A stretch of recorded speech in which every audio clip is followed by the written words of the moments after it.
India की सबसे बड़ी खबरों की टॉप हेडलाइंस।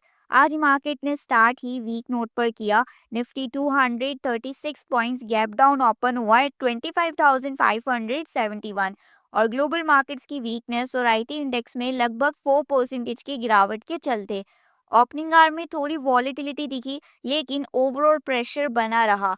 इंडेक्स धीरे धीरे 25,520 से 25,530 जोन तक स्लिप कर गया क्योंकि सेंटिमेंट कॉशियस था और मिड मॉर्निंग में आईटी स्टॉक्स में हल्का सा रिकवरी आया, जिसने निफ्टी को वापस 25,590 से 25,600 जोन तक पुश किया। लेकिन यहाँ बाइंग में स्ट्रेंथ नहीं थी, फॉलो थ्रू मिसिंग था। सेकेंड हाफ में सीलिंग प्रेशर और बढ़ गया। 2:30 पीएम के बाद निफ्टी 25,500 के नीचे स्लिप कर गया और लास्ट आवर में और वीक हो गया। Closing near day low at 25,471.10 points. Overall session weak रहा। आईटी लीड प्रेशर था और ग्लोबल अनसर्टिनिटीज ने रिस्क एपेटाइट को सरप्रेस किया। आगे क्या देखना इम्पोर्टेंट है? मार्केट अब सेंसिटिव रहेगा। Global risk sentiment, Q3 earnings update और डोमेस्टिक मैक्रो क्यूज। इंडिया की अपडेट्स। क्या चल रहा है देश में? Forex reserves. इंडिया का forex reserve 6.71 billion US dollar गिरकर 707.6 बिलियन यूएस डॉलर हो गया। आरबीआई का data. RBI governor Sanjay Malhotra ने कहा है कि इंडिया एक्सटर्नल फाइनेंसिंग मैनेज करने के लिए वेल पोजीशनड है। Defence boost. Defence acquisition council ने अप्रॉक्स 3.6 लाख करोड़ रुपीस के परचेस को इन प्रिंसिपल क्लियरेंस दे दिया है। इसमें राफेल जेट्स और एडिशनल बोइंग पी एयरक्राफ्ट शामिल हैं।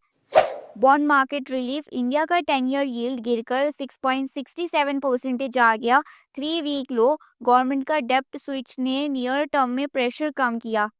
Auto sector strong. Passenger vehicles dispatches ने 13% ईयर ऑन ईयर बढ़ाकर 4.50 lakh units. Two wheelers 26% jump के साथ 19.26 लाख यूनिट्स, यानी डिमांड स्ट्रॉन्ग दिख रही है। ट्रांसिल लाइटिंग। ट्रांसिल लाइटिंग को 2,350 करोड़ रुपीस के नए ईपीसी ऑर्डर्स मिले। FY26 ऑर्डर इनफ्लो इनका 7,980 करोड़ रुपीस क्रॉस कर चुका है। HAL का order win. Hindustan aeronautics limited को 2,312 करोड़ रुपीस का ऑर्डर मिला 8 डोर्नियर 228 एयरक्राफ्ट के लिए। ओला इलेक्ट्रिक रिजल्ट्स। ओला इलेक्ट्रिक के Q3 लॉस 470 करोड़ रुपीस रहा। रेवेन्यू 55% ईयर ऑन ईयर गिरकर 470 crore rupees. James and jewellery exports. Exports 5.79% गिरकर 2.24 बिलियन यूएस डॉलर हो गए। ग्लोबल डिमांड वीक है। Semiconductor push. US firm KLA corporation Tamil Nadu में 400 मिलियन यूएस डॉलर इन्वेस्ट करेगी R&D campus के लिए। सेमीकंडक्टर इकोसिस्टम स्ट्रांग हो रहा है। Info Edge performance. Info Edge का net profit 12% year on year बढ़कर 272 करोड़ रुपीस हो गया। और ग्लोबल अपडेट्स की बात करें तो crude oil WTI crude 62.5 US dollar barrel के तक गिर गया। Overall supply concerns. रशिया और यूएस प्रपोजल। क्रेमलिन ने रिपोर्टेडली यूएस एडमिनिस्ट्रेशन के बोर्ड्स इकोनॉमिक पार्टनरशिप का प्रपोजल दिया। Google AI upgrade. गूगल ने Gemini 3 deep think upgrade announce किया है। CEO सुंदर पिचाई ने स्ट्रॉन्ग बेंचमार्क गेन्स हाईलाइट की है। China record surplus.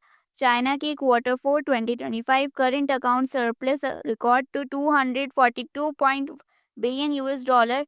Exports resilient despite tariffs. Coal prices. Coal $120 पर टन पर 1 ईयर हाई पर पहुंच गया। चाइना रिफॉर्म्स के चलते सप्लाई टाइट हो रहे हैं। यूएस और ताइवान ट्रेड डील। यूएस और ताइवान ने ट्रेड डील साइन किया। ताइवानीज एक्सपोर्ट्स पर टैरिफ 15% तक रिड्यूस।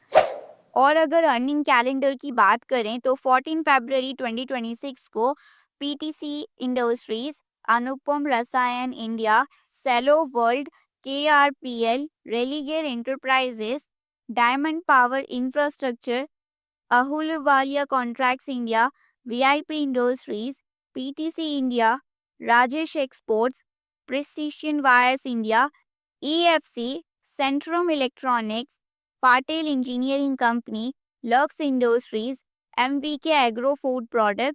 इन स्टॉक्स का अर्निंग कैलेंडर 14 फरवरी 2026 को है। और अपकमिंग इकोनॉमिक इवेंट्स के अंदर 15 फरवरी 2026 को अनएम्प्लॉयमेंट रेट आएगा, 16 फरवरी 2026 को रियल जीडीपी जापान का, 16 फरवरी 2026 को रियल जीडीपी थाईलैंड का और कनाडा का इन्फ्लेशन। गुजरात का budget, good imports, WPI inflation, good exports और good trade balance. Upcoming corporate actions में 7 टेक्नोलॉजीज लिमिटेड ने इंटीरियम डिविडेंड अनाउंस किया है ₹1.50 का। आरती फार्मा लैब्स लिमिटेड ने इंटीरियम डिविडेंड अनाउंस किया है ₹1.50 का और इसकी एक्स डेट है 16 फरवरी 2026। अपोलो हॉस्पिटल्स एंटरप्राइजेस लिमिटेड ने ₹10 का इंटीरियम डिविडेंड अनाउंस किया है, इसकी एक्स डेट है 16 फरवरी 2026। आईएफएल कैपिटल सर्विसेज ने ₹3 का इंटीरियम डिविडेंड, ट्रूलस्कर फारस इंडस्ट्रीज ने ₹3 का interim dividend, Kesar terminals and infrastructure 50 का इंटीरियम डिविडेंड और one life capital advisors limited ने right issue of equity shares कर रहे हैं और इसकी एक्स डेट होगी 16 फरवरी को। टोरेंट पावर ने ₹15 का इंटीरियम डिविडेंड अनाउंस किया है। यूनिपार्ट्स इंडिया लिमिटेड ने ₹7 का इंटीरियम डिविडेंड और इन सब की एक्स डेट 16 फरवरी को है। फाइनल टेक अवे आज के सेशन क्लियरली सेलर्स के कंट्रोल में था।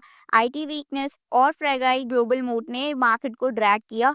शॉर्ट टर्म में वॉलेटिलिटी कंटिन्यू रह सकती है और इसका key focus global cues, earnings, bond yields पर रहेगा।